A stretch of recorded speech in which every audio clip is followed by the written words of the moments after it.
Hola, mucho gusto. Mi nombre es Daniela Morales. Soy estudiante de Contaduría Pública y en esta oportunidad les vengo a hablar sobre la Ley 43 de 1990. Entonces, esta ley nos dice o nos habla sobre las normas éticas que debe cumplir un profesional en contaduría pública.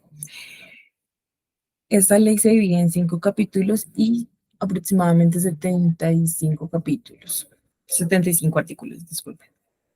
Entonces, en el capítulo 1 se habla básicamente de quién es el contador, qué actividades realiza, cómo se acredita como contador, quién vigila a un contador, cuáles son los principios de la contabilidad y las normas de auditoría.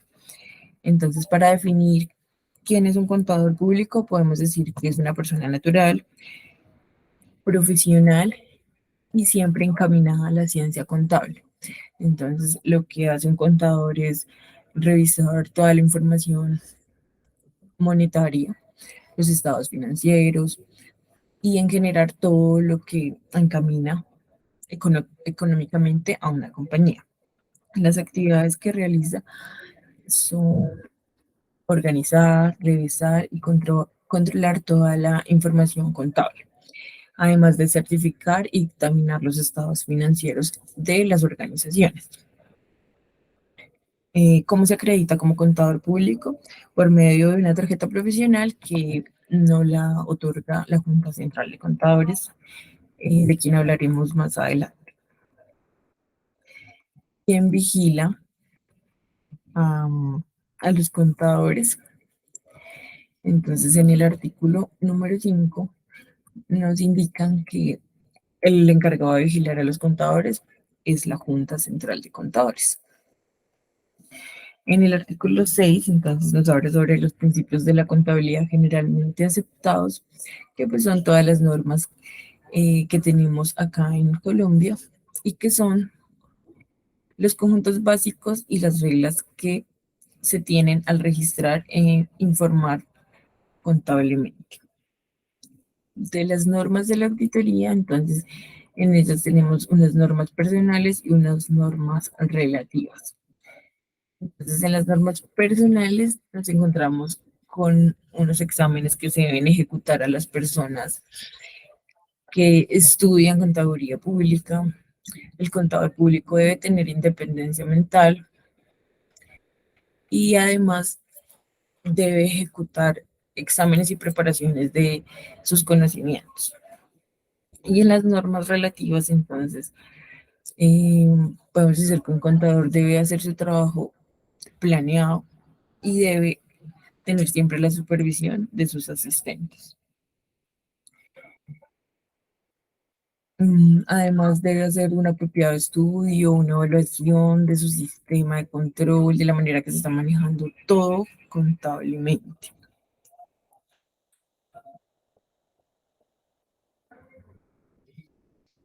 Además, pues él es el que tiene que ofrecerle o bueno, dar como una exposición de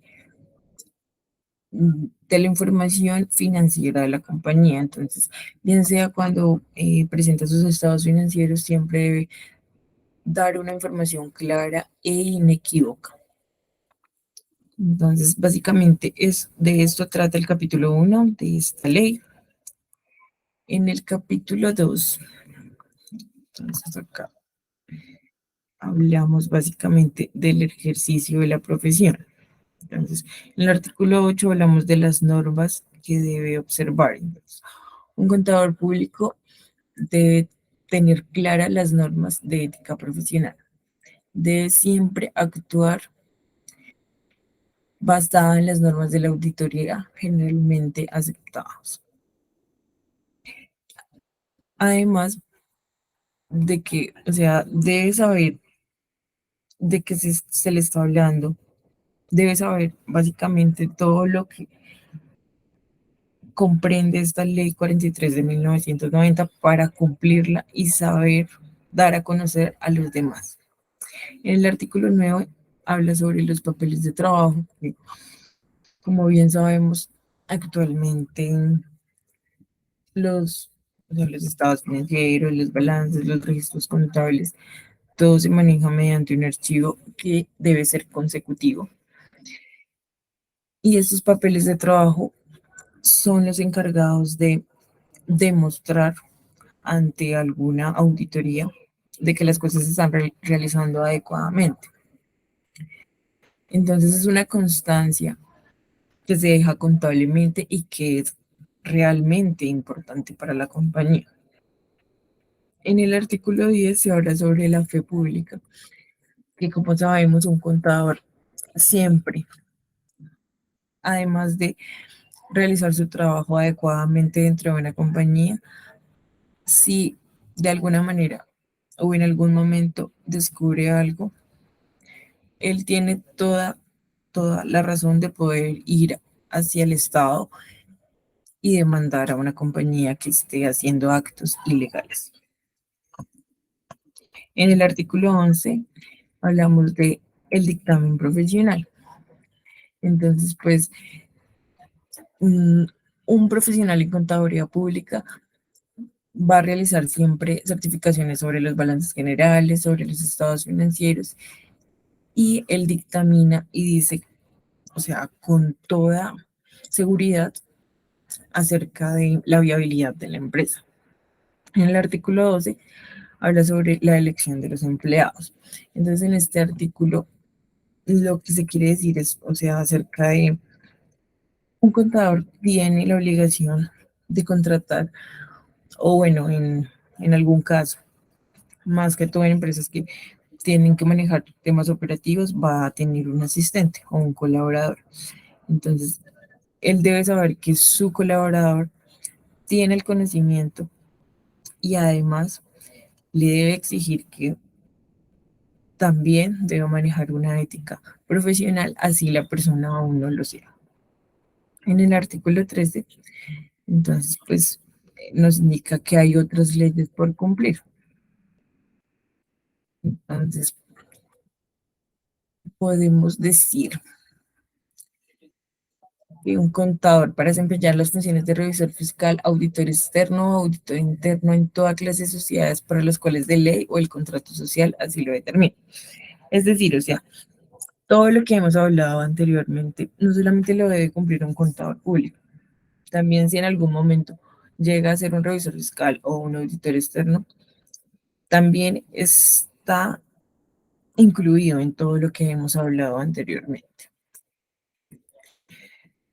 Entonces aquí terminamos el capítulo 2 y damos inicio con el capítulo 3, que nos habla de la vigilancia y dirección de la profesión. Entonces, a los contadores públicos nos vigila dos organismos que son la Junta Central de Contadores y el Consejo Técnico de la Contaduría Pública. Entonces, iniciamos con la Junta Central de Contadores, que este va como desde el artículo 14 hasta el 28, donde pues nos muestra quiénes lo integran, cómo eligen a esas personas, cuánto es el periodo, qué funciones tiene, quiénes son sus empleados, qué decisiones toman, qué sanciones pueden otorgarle a un contador, qué multas le pueden otorgar, si le pueden suspender o cancelar su tarjeta profesional y quién las impone. Entonces, básicamente, pues les voy a hacer como un breve resumen. La Junta Central de Contadores fue creada mediante el Decreto Legislativo número 2373 de 1956 y es una unidad administrativa dependiente del Ministerio de Educación Nacional. Entonces, sus miembros son 8, entre ellos es el ministro de Educación, el presidente de la comisión, la superintendencia, contadores también, y representantes de la asociación. Bueno, son 8 integrantes, de los cuales se eligen por medio de un quórum y de esta manera tienen un periodo determinado en donde pues sus funciones son, eh, uno, mantener como un registro de los contadores. eh, Ellos se encargan de vigilar que todo se esté llevando o bueno, que un contador está realizando su tarea de manera adecuada. Y si no es así, entonces empiezan a realizar sanciones, multas, suspensiones o cancelaciones de su tarjeta. Entonces, los encargados de realizar las sanciones son la Junta Central de Contadores. Por otra parte, entonces iniciamos con el Consejo Técnico de Contaduría, que empieza desde el artículo 29. Entonces, en el artículo 29, perdón. Entonces, el Consejo Técnico de la Contaduría Pública es un organismo permanente encargado de la orientación técnica científica de la profesión y de la investigación de los principios de contabilidad y normas de auditoría de aceptación general en el país. Entonces, ellos, además de vigilar al contador como profesional, vigilan que los principios y las normas se cumplan adecuadamente. Los miembros del consejo también son 8. Entre ellos está un representante del Ministerio de Educación, un representante de la Superintendencia de Sociedades, un representante del presidente de la comisión, bueno, entre otros. Sus elecciones son igual que la Junta Central de Contadores y también se puede reelegir. El periodo es igual y las funciones que nos las indican en el artículo 33, perdón. Entonces, lo que hacen ellos son adelantar investigaciones, estudiar los trabajos técnicos, servir a un órgano asesor y consultor del Estado y pronunciarse ante la legislación relativa. Entonces, básicamente, estos dos organismos son los que vigilan a la profesión de contaduría pública.